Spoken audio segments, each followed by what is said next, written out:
اس میں بھی اب میں اس سیر ترجمان القرآن اقبال کا ایک شعر آپ کو سنا رہا ہوں.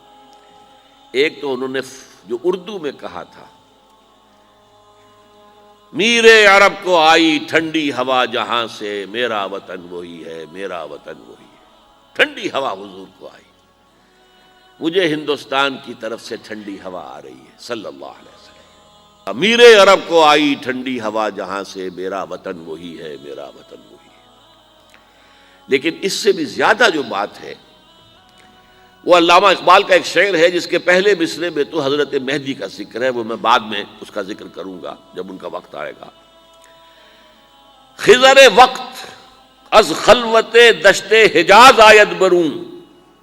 خضر وقت، وقت کا خضر، میرے نزدیک وقت کا مجدد حضرت مہدی، وہ خلوت حجاز سے باہر آئیں گے.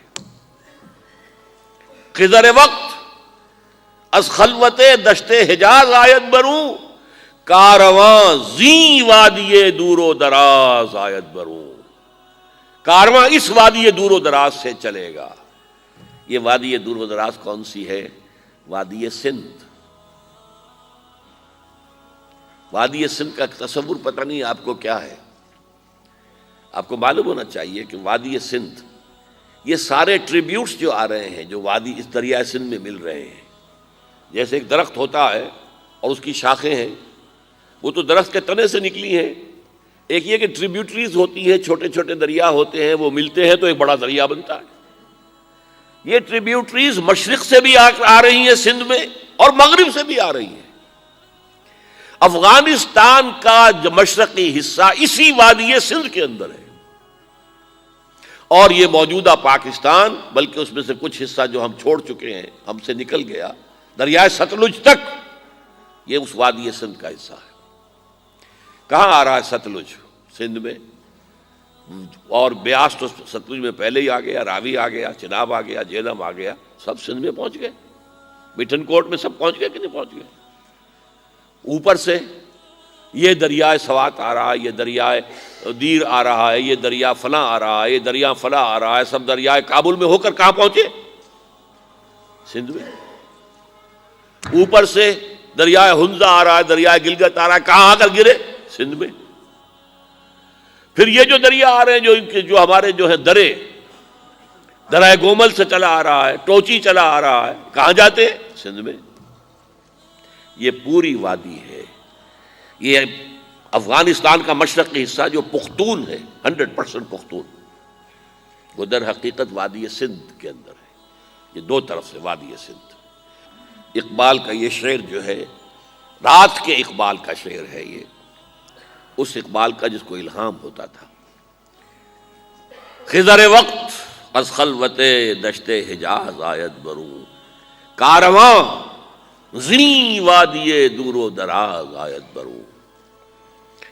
اب میں نے اب تک تو یہ ڈسکس کیا ہے قرآن، حدیث، سنت اور ایک ترجمان القرآن کے حوالے سے. اب آئیے عالمی حالات کے حوالے سے دیکھیں.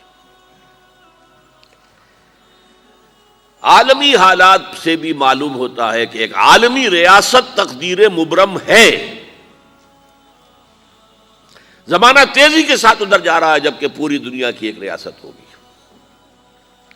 بلکہ بہت پہلے سے اس کا تقاضا پیدا ہو چکا ہے. دنیا اتنی چھوٹی ہو گئی ہے، آج آپ اسے کہتے ہیں گلوبل ولیج. یہ تو گاؤں کے مانند ہے. اب کوئی فاصلہ نہیں رہا.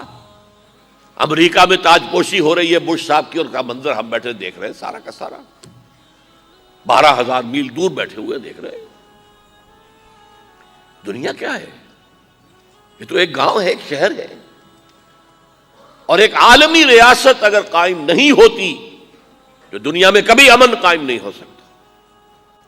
لہذا دنیا میں امن کے لیے ایک عالمی ریاست ضروری ہے، اور اسی کے پہلے قدم کے طور پر وہ لیگ آف نیشنز جو ہے قائم کی گئی تھی. کوئی تو ادارہ ایسا ہونا چاہیے جہاں دنیا کے سارے ممالک کے نمائندے بیٹھیں، سوچیں، غور کریں، فیصلے کریں.